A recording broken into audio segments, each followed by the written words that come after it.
បាទជំរាបសួរខ្ញុំបាទឈ្មោះចន្ទថាជាអ្នកសម្របសម្រួលនៅមណ្ឌលវិទ្យាដែលកម្ពុជាថ្ងៃនេះខ្ញុំសូមធ្វើការចំណាប់អារម្មណ៍តាក់ទងជាមួយនឹងកូនរបស់យើងអំពីសួនបន្លែនិងសួនច្បារនៅមណ្ឌលវិទ្យាដែលកម្ពុជា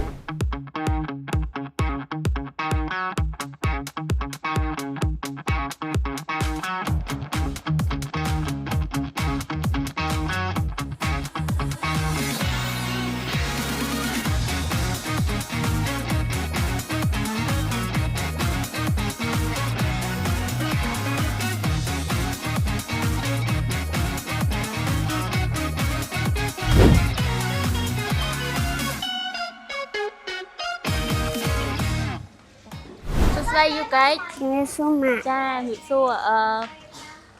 ម៉ាក់ចង់សួរកូនមកសណូតបើសិនជាក្នុងមណ្ឌលរបស់យើងមានសួនបន្លែតើកូនចង់បានបន្លែបែបណានៅក្នុងសួនរបស់យើង កូនចង់បានស្ពៃបូកូ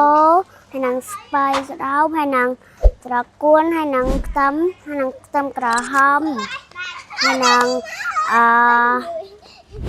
ម្ទេស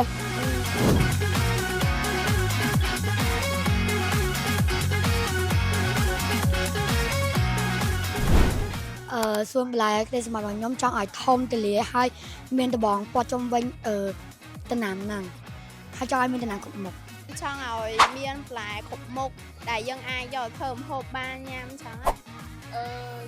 ខ្ញុំចង់ឲ្យមានសួនបន្លែដែលពួកយើងធ្វើដាំដំណាំជុំគ្នារួមគ្នាខ្ញុំចង់ដាំបន្លែរួមគ្នាជួយស្រោចទឹកគ្នាដាក់ជី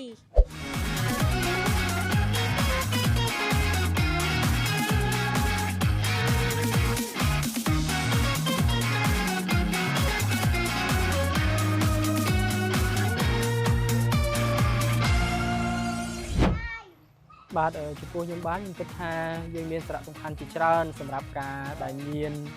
សួនបន្លែឬក៏សួនច្បារនៅមណ្ឌលយើងនេះទីមួយខ្ញុំគិតថា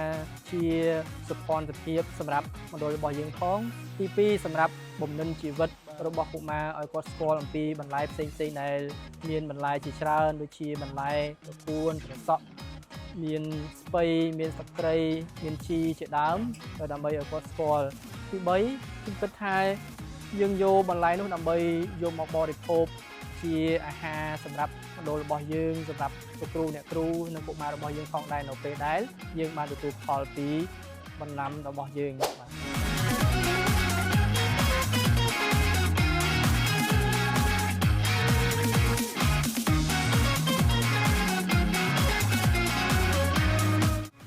ទកូនពូមែនដែលបានធ្វើសួនបន្លែហើយនៅមណ្ឌលរបស់ខ្ញុំសូមអរគុណដល់អ្នកទាំងអស់គ្នាឲ្យមានសំណាងល្អ